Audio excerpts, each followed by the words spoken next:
What if you could develop the skills to manage intrusive IBS symptoms in only 10 minutes per day? Mahana is a new app that's making proven IBS treatment accessible to everyone who needs it. Discover the connection between your gut, your brain, and your behaviors, and develop new skills that can reduce the impact of IBS. Mahana is FDA cleared and is proven to reduce the severity of IBS symptoms. Get started today and download the app at mahanatx.com/thegutshow. As a medical professional in the IBS space, something I'm really passionate about is the idea of holistic management of IBS and all digestive disorders. And a lot of times I think people don't fully understand what holistic management really means. I think sometimes because of marketing and the culture that we live in, holistic has kind of come to equate these almost alternative practices versus being what holistic management truly is and holistic health truly is. So that means that we're looking at you as a whole person and we're addressing your health from every single angle. So we're not just looking at the surface, we're not just looking at the symptoms themselves, and we're also not just looking at one form of management, but instead we're looking at the whole being, your health as a whole, and even your entire life. And with IBS, one of the best parts of this, and this is the short answer to the question of how do you manage IBS holistically, it's to use every tool available for your whole life. And with IBS, this could not be more true because IBS is impacted by so many different things in your life. I often talk about IBS management like putting together a puzzle, how, each piece is so valuable, like, the low FODMAP diet, which is evidence-based, or maybe even certain supplements or stress management or whatever it may be. Each piece matters. But for some people, one single piece is not going to make the whole puzzle come together. But what also isn't going to work is putting one piece down and throwing it out when it doesn't work and then looking at the next piece. Instead, what we need to do is we need to put each piece together and we need to look at that full picture until it all comes together. For some people, this puzzle may only be a few pieces. Others, this puzzle may be many, many, many, many pieces. And the positive to that really is that you get to individualize your approach this way. And there are plenty of puzzle pieces that you can choose from that can work for you if one puzzle piece maybe doesn't fit in your life, like stress management for the new mom who just brought her baby home and isn't able to, do anything outside of take care of a child. Like that's a special circumstance. Or diet interventions when you have a history of an eating disorder or present eating disorder, and that's not the right fit for you. There are so many different puzzle pieces. So what I want to go over today is a bit more about what I look for as a practitioner and how I kind of address IBS more holistically, what you could be thinking about, and hopefully spark some ideas in your mind of things that maybe you haven't tried before, you haven't really considered before. And then we will also talk about how to actually kind of work in steps as well, because with IBS management, it's not just about symptom control. That is number one. Symptom control is the first thing we want to work on because we want to give you margin. We want your symptoms to go down. We want you to feel better. But outside of symptom control, we really need to make sure that your gut microbiome is supported, your gut-brain connection is supported, your immune system is supported, because those are going to be the main drivers, which we've talked about a lot in this season, those drivers of symptoms. So that's something that we have to make sure we hit on so that we can improve the tolerance in your gut. We can improve the resiliency in your gut. We can improve kind of how you handle things in the future versus only symptom management, which can kind of wax and wane each day and also be impacted by, changes in routines, travel, all of those different things. So we have to think about it in stepwise pieces. And that is something that I think, in this traditional healthcare setting is often missed, which is why we've kind of changed the way that we do that here at Getivate. And I'll talk a little bit more about what that looks like so that you can see, what could be possible and how you could put that together for yourself.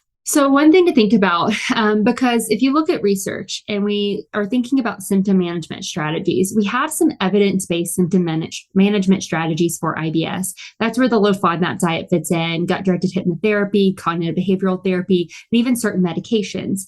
There's also some, evidence for things like kiwi for constipation and things that aren't necessarily in those initial categories. But outside of that, we don't really have a lot of evidence and research on some of these more holistic strategies that we talk about. So the way that I like to explain it is looking at digestion and how digestion actually works. And that's how I pull a lot of the strategies that I may use with a client into our plan. So taking into account IBS and the drivers of IBS and the evidence-based techniques and strategies and therapies for IBS, which I've covered a lot in this season, but also taking into account how your digestive system is meant to function. So since IBS is a functional disorder and does impact the function of the gut and the function of digestion, your gut is going to need more support than someone without IBS. Now, ideally, right, digestion is something that, we come out pooping and then we can poop easily and digestion just happens without much of unconscious effort. And that is a great scenario. But digestion actually needs a lot to actually work. It's not something that just happens. It's not like a heartbeat where your heart is going to beat no matter what. It's going to be the priority. And it's going to be happening in the background unless something is like seriously wrong with the heart. Digestion is something that can be impacted by conscious thought. It can be impacted by hormones. Hormones are communicators in your body, and there are a lot of hormones that are directly involved in the digestive process, including even breaking down food and hunger and those signs, but also elimination, stool signaling for elimination. We know that circadian rhythms and the body's internal clocks can impact. That's sort of linked with hormones. But even from a clock standpoint and how the body is meant to work in these kind of cycles, that impacts digestion and muscle activity. Your digestive tract is all made up of smooth muscle tissue. And these are not just involuntary muscles. These are also voluntary. You have to kind of think about it, and they have to work that way. And they're stimulated by things being inside of them for the most part, but also impacted by some of these other things. Now, muscle activity is something that is altered a bit with IBS, and it's something that can become even more altered as we're dealing with poor function. So like those who are dealing with constipation, if those muscles are being stretched and if they're not working, they're going to get weak, sluggish, and lazy, and they're not going to work, which can lead you down the spiral of constipation.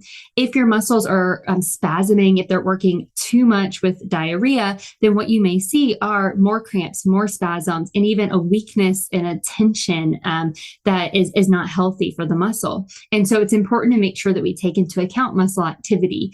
Now, we can't necessarily work the muscles like we do in the gym with, bicep curls and squats and things like that. But there are ways that we can support healthy muscle function and coordination as part of our strategy.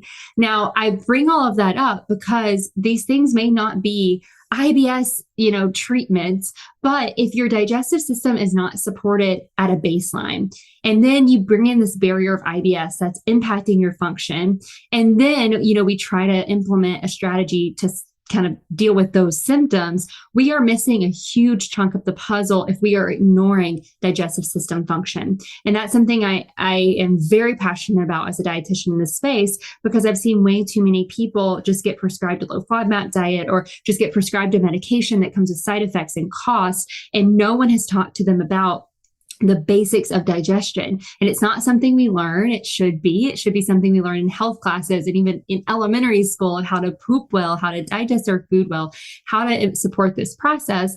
But it's something that so many people are missing. And it can be one reason why symptoms are volatile and all over the place, and getting control can be such a roller coaster, because these things that are going to actually improve your digestive function, those, if they're not supported, they're going to work against you. And so what those things actually are, what your gut needs and what your body needs for proper digestion. The first thing is actually nourishment and enough calories.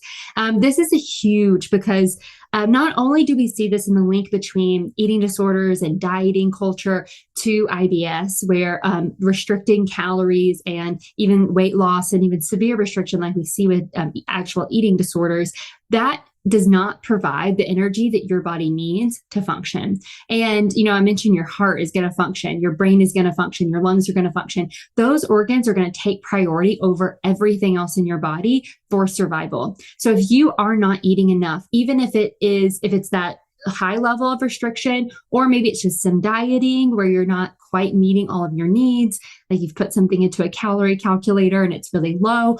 Or let's say you're on the other camp where you're not really trying to lose weight, you're really not trying to diet, but because of your symptoms, you've restricted your intake, you're not eating any food, fear is getting in the way. That is actually going to impact your gut and again, work against you. So you're doing what feels safe, but now it's working against you because your body doesn't have the energy it needs to actually support the function of your GI tract. Not only that, but it's going to impact your nervous system. And I'm going to talk a lot about nervous system because this is really big, but you have in your autonomic nervous system, as a branch of your nervous system, you have two states that work like a light switch where one is on, the other one is off. You can switch it. They can't be on together, but that is going to be your sympathetic nervous system state or your parasympathetic nervous system state.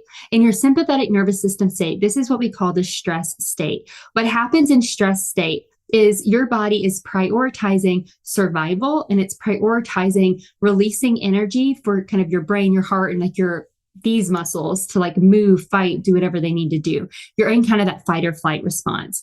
Your digestive system actually shuts down. So in high states of stress, if someone is kind of in an acute, high state of stress, like you are about to be in a car wreck or you're about to be attacked or something where your body's in alert, what can happen is your colon, which is, right at the base of your colon, your rectum is holding your stool. Sometimes this will try to clear out. So some people might have an accident in those states. But what's happening above that is that your gastric juices in your stomach that are actually helping with the digestive process, it's stomach acid, that is shut down. So that gets turned off. Peristalsis, that movement of the smooth muscle to move food and then poop through your digestive tract, it shuts down. And so what your body is saying is, we need to support everything else. We don't need to be digesting because we don't need to be pooping and peeing and dealing with all of these things. We need to be fighting or flighting, right? Running. And so that's what happens in the sympathetic nervous system state. Did you know that you can access evidence-based IBS treatment on your phone? Mahana is an app developed by gastroenterology and psychology specialists that teaches the skills to manage IBS and decrease symptom severity in as little as 10 minutes per day. A clinical trial showed that nearly 2 out of 3 IBS patients who used Mahana reported improvement in IBS symptom severity. Mahana IBS gives you the tools to self-manage symptoms and develop strategies to live a fuller life with IBS. Get started now and download the app at mahanatx.com/thegutshow. Now back to today's episode.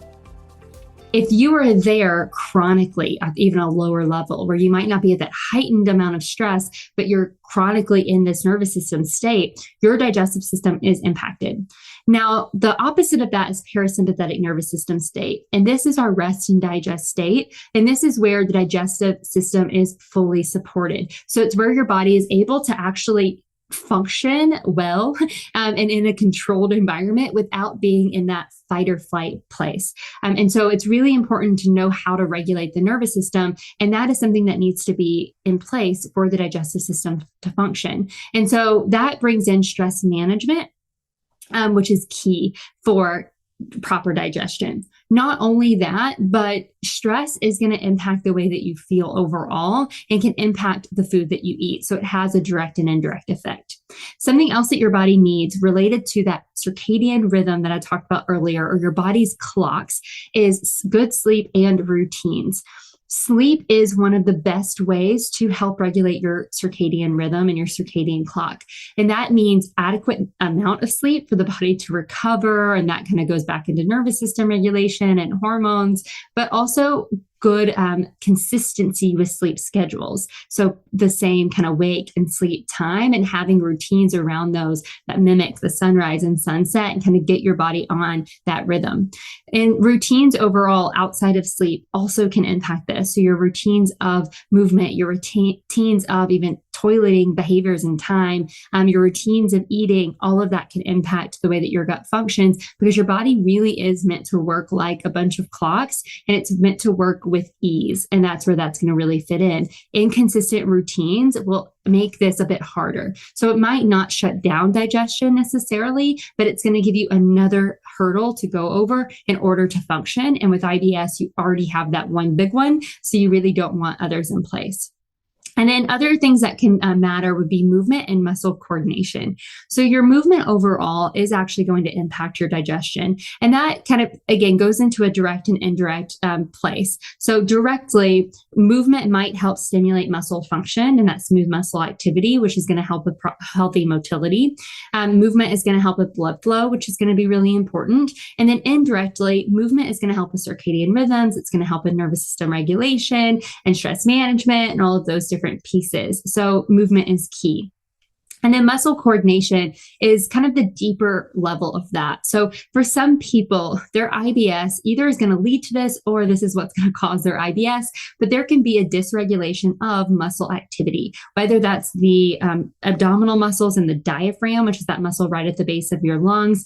Those can impact digestive system function. And if there's some poor regulation and coordination of those muscles in terms of digestion, that could impact the way that you are pooping and digesting your meals. And then there's pelvic floor dysfunction, which is the base of your core. Your pelvic floor is involved in the release and the holding of your stool and your poop. And so that can be impacted by things like the spasms and the cramping and the diarrhea or the constipation and that weakness. And it can also be caused by some other things and lead to the digestive issues. And so in those scenarios, your body needs healthy movement with those muscles. And so that's where exercise can fit in, and really healthy exercise, as well as toileting posture, toileting habits, different things like that. But there may also be more specific therapies and treatments involved with like a pelvic floor physical therapist, or utilizing things like biofeedback therapy that can be really beneficial for that coordination of those muscles.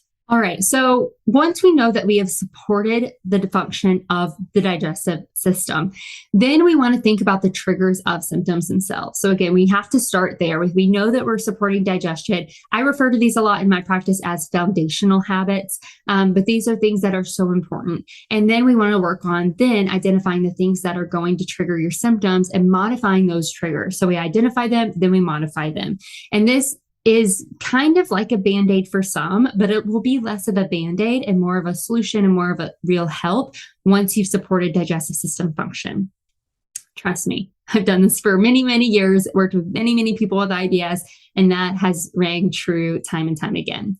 So thinking about the triggers of symptoms, these are not just the drivers of symptoms that I've talked about in previous episodes. And if you're not familiar with that, that wording or that statement, go listen to more episodes throughout this season, because I've covered that in a lot of detail.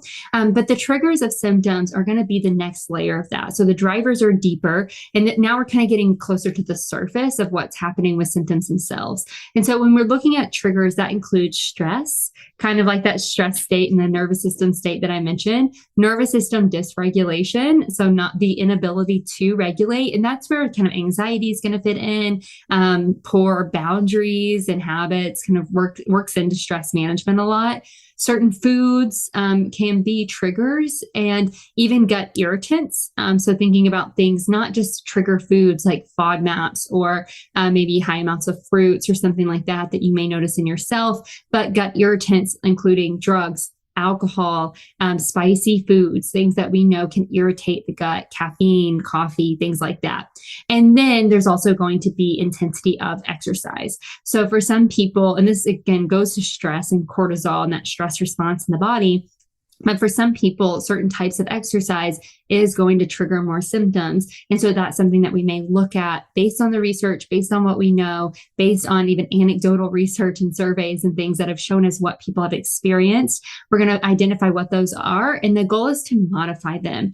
It's not possible to live in a world 100% stress-free. It might be, but not many people can attain that. So just taking away every stressor in your life is probably not possible, but teaching good habits around stress management, boundaries, how to approach stressors, how to cope with stress, that can be really beneficial. With the nervous system, we can't always perfectly regulate the nervous system. For some people, especially those who live with autoimmune conditions or other things going on in your body, that's going to give you a stress state. So we have to understand kind of the stress bucket and how to start turning that light switch off. There's a really great graphic in a book called Big Feelings. I really highly recommend it. It's a really good book about coping with certain emotions. But they talked about nervous system regulation as, we think it needs to be like, 100% of the time we're in this rest and digest state. That's not possible. What it should be is a little bit like a staircase where stress, regulate, stress, regulate, stress, regulate. You're meant to go through that cycle day after day, and then moment after moment. You might be in a state of stress and you regulate, stress and you regulate. Having those skills can be really beneficial for modifying this trigger and then reducing how it impacts your body. And then when it comes to certain foods, this is where we might utilize something like a low FODMAP elimination diet, an allergen elimination diet, even just looking for certain correlations. If you've kept a food log or a journal, you may have noticed certain correlations with certain foods or drinks that definitely trigger for you. The modification there is going to be to reduce, not eliminate as much as possible, or eliminate, reintroduce, and then build it back in. So whether that's a true elimination diet or a backwards approach where you just kind of reduce until you get to that sweet spot, that's going to help you make sure you're not overly restricting things, but then you're also personalizing it to your body, which is what is key, because that's how you're going to have more confidence in using what you know about your triggers to prevent symptoms in different situations. And then gut irritants. This is something that we might pause on for a little bit and again, modify kind of in a different way. So with irritants, some people can handle them occasionally, and alcohol is a great example of this. Some people also just cannot. And it depends on the state of your gut and your healing process. But if you are in a state of high vulnerability, irritability, then it might be a good idea to pause on a lot of gut irritants to give your gut extra support, allow it to heal, allow it to function, and then start building those things in a way that works for you if it actually does work for you. And so that's going to be addressed slightly different than what I would call food or drink triggers. Now, once symptom management is in place, so we've utilized some of these tools, we've been able to get symptoms down, we're supporting gut function, then we want to start thinking about what are the next steps to kind of go a bit deeper. So we went a little bit deeper for gut function. We kind of came to the surface for symptom management. Now we want to go even deeper at how do we actually build up the right environment in your gut. And so we have to make sure we're supporting your gut microbiome. This is where we may utilize prebiotics, fiber diversity. We may think about resistant starches. Probiotics might fit into here for some. We may also think about things like fermented foods. Stress management is still going to fit into this piece. And what's really great is that once we have supported digestive function, we've reduced symptoms there. We've also increased tolerance to some of these triggers. We've modified triggers so we know where you stand. And so it's a lot easier to implement those tools once we have done those things first. We also want to make sure we're supporting gut-brain communication. So we've done that a lot through stress management, nervous system regulation, and all of those pieces. This is where we might go even deeper on coping tools, which is where cognitive behavioral therapy is really beneficial. And this is also where we might start addressing fears and the body's responses, almost like the trauma responses from the past and expectations. So something that I see often, and again, this isn't really highly researched, but when people have dealt with symptoms, it's very hard to start not expecting those symptoms to happen, even if you haven't had them for a long time. And on a level of trauma, if you've had very severe symptoms or an episode that was so significant that now every time you even have a small sensation in your gut, you immediately think that worst case scenario is going to happen. This can be something that your body is responding to, and it's impacting your gut-brain communication pathway. And so that is something that we need to start addressing with either a therapist, a psychologist, or through different resources that are available. For some, we have to address how we even think about foods and the fear of food and introducing those foods. So this is going to be highly personalized, but that's where we can start going deeper. Once we know we're supporting your gut. We know what your triggers are. We know we've worked around that. We know the symptoms have been managed well. And so now we can go deeper into addressing those fears without addressing them when you're in that state of uncertainty, because that's going to develop more distrust in your body. And our goal really is to develop more trust and security in your body here.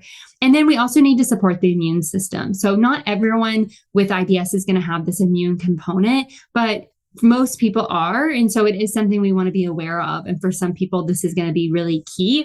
And the gut microbiome support is part of that. But we may also look at overall immune system support to make sure that we are supporting that side of it as much as possible. So I hope this was a good conversation. This isn't every puzzle piece that's available. There is more to it. There's a lot of overlapping factors like other conditions. We didn't get into nutrient deficiencies and replenishment, or even addressing overgrowth, so bacterial balance, or blood sugar stabilization and upregulation. All of that is also really important. But here, this is kind of a base framework that you can look at and think about. So I hope that this brought up some ideas, or maybe some gaps or holes that you may have noticed in your journey that could be potentially kind of holding you back. And like I mentioned at the start, at Getivate, which is the private practice I started many years ago, the reason why we work the way we do with our clients, we work very hands-on. We work over a longer period of time. We're not in that traditional clinical setting where you just see us once and then you move on and, we spend a few minutes together and that's it. Like, we really do spend a lot of time with our clients. And this is the reason why.